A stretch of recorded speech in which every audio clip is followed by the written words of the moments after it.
The other day I posted about how in some churches, looking for help outside of church leadership, aka covering, is frowned upon. And I touched on how people are sometimes made to feel like their faith is weak for needing therapy or medication for their mental and emotional health. In some circles, seeking help outside of church covering is even demonized, literally, forcing shame or secrecy on people and leading to worse issues. And that's just really gross. As a full-time missionary pastor and licensed counselor, I can tell you straight up that the vast majority of folks in church leadership have absolutely no foundation in addressing issues of mental health. When you go to ministry school, seminary, whatever you want to call it, you're taught the basics of the Bible: theology, church history and philosophy, biblical languages, preaching tools, leadership, administration, and similar subjects. And those things are often taught with an inherent bias depending on what denomination the school is a part of. For instance, if you come from a primarily evangelical or charismatic school, you're way more prone to think that demonic forces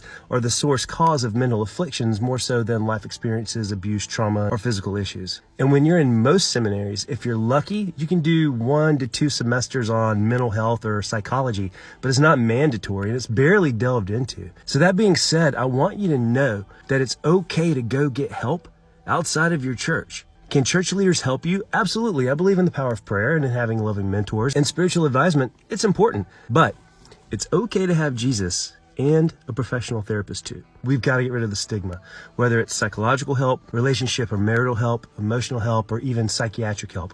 A lot of folks today are ashamed to say that they need help, or ashamed with the, you just need more prayer, or you just need a touch of Jesus. Or worse, we demonize it saying, you just need prayer ministry to get all that oppression off you. But if or when you don't heal, all of a sudden it's your faith in question or your failure, right? But the Bible is filled with people who are not in the best state of mind, some bordering on outright manic behavior. I mean, Elijah wanted to kill himself. Moses murdered a guy, and Peter tried to take a dude's head off with a long knife sword thing. And let's not talk about David or Ezekiel or the myriad of other examples. If any of those people tried that stuff today, we'd be like, they got problems. And I'll even get vulnerable with you. I had a messed up childhood. Early on, I learned abandonment, not to trust, rejection, and anger, and this relentless need to prove myself at all costs so other people would approve of me. And in my youth, I asked hard questions that people in authority couldn't give real answers to. So I left the faith and deconstructed before deconstruction was a thing. Now, as most of you know, I came back to the faith much later in life after having a personal encounter with Jesus. But you know what? I still had issues. I was writing faith-filled blog posts with crazy revelations that were read by thousands, and I was still in a state of constant frustration. I was teaching on unity, but still filled with crazy insecurities and jealousy.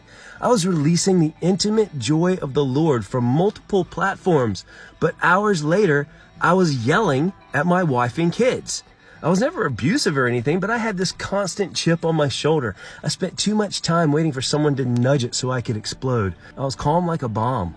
I went to prayer ministries. Folks prayed for me. I tried to pray the pain away. I lived in the Word, and nothing worked because I was not addressing my issues head on. I was just trying to get healed without really digging into the infection in a professional environment.